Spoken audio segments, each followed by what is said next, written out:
Comment ériger un autel de prière? Comment dédier un autel à Dieu? Parce que après avoir renversé, détruit les autels sataniques, il te faut impérativement dédier un autel à Dieu. Parce que derrière chaque autel, il y a un pouvoir. C'est quoi un autel? Un autel est un lieu de rencontre entre l'homme et les esprits, entre les entités spirituelles. L'autel est un lieu de rencontre entre l'invisible et le visible, entre le physique et le spirituel. L'autel est un endroit, est un lieu d'interaction entre le ciel et la terre. Et il y a des rituels, il y a des activités qui sont menées à ces endroits-là. Les activités qui sont menées devant ces autels, à ces endroits précis, on a la prière, on a les supplications, l'adoration, la louange, l'intercession, on a les proclamations. Les proclamations. Oui, l'autel a une puissance. Bien aimé, comme je disais, après avoir renversé, détruit, il te faut bâtir un autel. Bien aimé, tu ne peux pas déraciner, balayer et puis laisser ça comme ça. Après avoir balayé, il faut s'aimer, il faut planter quelque chose dédié à Dieu. Tu vas prendre avec moi Juge 6, verset 26. Après avoir renversé, Gédéon a renversé l'autel de Baal qui était à son père. Et maintenant, il a érigé un autel établi à Dieu. Prends avec moi Juge 6, verset 26. Tu bâtiras ensuite et tu disposeras sur le haut de ce rocher un autel à ton Dieu. Donc, après avoir détruit, il te faut impérativement bâtir un autel à Dieu, un autel de prière. Bien-aimé, moi j'ai un autel de prière à la maison. J'ai un autel consacré à Dieu et j'ai des témoignages à partir de l'autel. Et j'ai déjà rendu ce témoignage-là, mais je vais le rendre encore. Et il y a dans mon quartier une dame, une sorcière qui m'avait pris quelque chose. J'étais là, j'ai dit non, ça là, il faut changer de dimension de prière. Et chez moi à la maison, comme j'ai un endroit, un autel, je me suis mise devant l'autel et j'ai pris 3 pierres. Je lui ai fait des proclamations. Et j'ai pris de l'huile d'onction. J'ai pris juste quelques gouttes. J'ai fait des proclamations sur ces pierres-là. Et comme je connais chez elle, je suis passé vers chez elle. Et puis, j'ai jeté ça là-bas. Mais bien aimé, l'autel a parlé, l'autel a crié. Ça n'a pas duré. Ce qu'elle a pris de moi, elle est venue me restituer ce qu'elle a pris de moi. C'est pour te dire que l'autel, j'étais devant l'autel, en train de proclamer, en train de dire Seigneur, toutefois que, Seigneur, que cette dame, toutefois que tout ce que je vais jeter, les pierres que je vais jeter, alléluia, que cette dame n'ait ni paix, qu'elle n'ait ni repos, tant qu'elle ne m'a pas restitué ce qu'elle a pris de moi. Elle n'avait pas le choix. Elle n'avait pas le choix que de capituler devant l'œuvre de la croix. Et bien aimé, nous avons 7 points. Comment ériger un autel de prière? 7 points. Comment ériger un autel de prière? Le premier point, il faut trouver l'endroit. Il faut trouver l'endroit. L'endroit où tu as l'habitude de prier. L'endroit où tu te sens à l'aise. L'endroit où, quand tu te mets, tu sais que l'Esprit de Dieu est présent. Il faut trouver le lieu. Tu vas prendre avec moi Genèse 35. Genèse 35. Verset 14.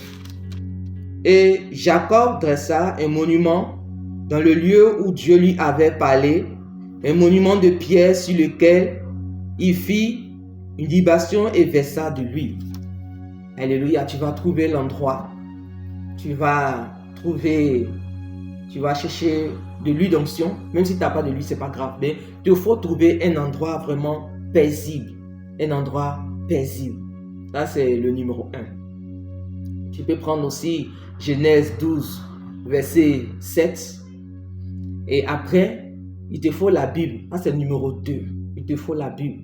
Josué 1, verset 8. Il faut méditer la parole jour et nuit. Alléluia. Il y a des bénédictions. Josué 1, verset 8. Ça, c'est la Bible. Le point numéro 3. Croire à Dieu. Tu dois croire à l'Éternel. Oui. tu dois croire en Dieu. Tu vas prendre Jean 3, verset 16, Jean 3, verset 16, et le point numéro 4, tu vas te consacrer à Dieu. Te consacrer à Dieu. La Bible dit que l'obéissance vaut mieux que les sacrifices. Te consacrer, faire confiance à ton Créateur. Tu vas prendre avec moi Romains 12, verset 1. Romains 12, verset 1. Romains 12, verset 1. Et le 5e point, tu vas prendre, ça c'est la repentance. Tu vas te repentir. Ésaïe 59, verset 1 à 2. Ésaïe 59, verset 1 à 2. Proverbe 28, verset 13. Et il te faut établir l'alliance avec ton Créateur. Parce que quand il y a l'alliance qui est établie quelque part, l'alliance fait beaucoup de choses. Oui. L'alliance. Quand tu es en alliance avec Dieu, quand tu es en alliance même avec quelqu'un, quand tu es en alliance, alléluia, bien-aimé, ton Dieu devient ta couverture sur tous les plans. Je dis bien tous les plans. Jésus est ton assurance tout risque. Oui. Quand tu es en alliance, il faut vraiment prendre la parole de Dieu.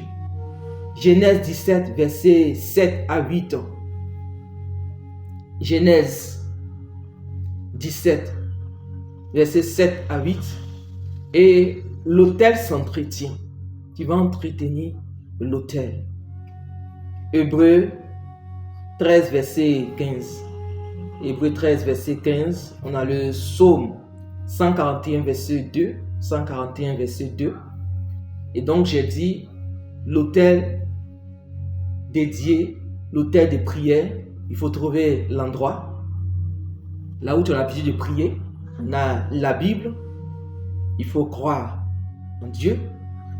Et le 3e point, croire en Dieu. 4e point, se consacrer à Dieu. 5e point, tu dois te repentir. 6e point, on a l'alliance. 7e point, on a l'entretien.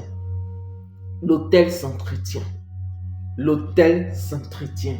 Tu dois te confier, tu dois te consacrer à Dieu. Pendant que tu te consacres à Dieu, Dieu ne reste pas indifférent au sacrifice de ses enfants. L'autel ne reste pas indifférent au sacrifice.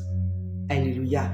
Et devant ces autels-là, bien-aimés, c'est à ces endroits-là que tu vas te mettre, tu vas parler, tu vas te disposer. C'est devant ces autels-là que tu vas dire tout ce que tu veux que Dieu fasse pour toi. Devant ces autels-là, bien aimé, quand tu es devant l'autel de prière, waouh, tu es dans une autre dimension. Tu es dans une autre dimension. Et l'autel parle pour toi. L'autel crie dans le monde spirituel en ta faveur. Que Dieu vous bénisse. Que la grâce et la faveur de Dieu soient votre partage. Que le Saint-Esprit te visite depuis ta position pour partager cette vidéo maximalement pour aider quelqu'un. Shalom chez vous.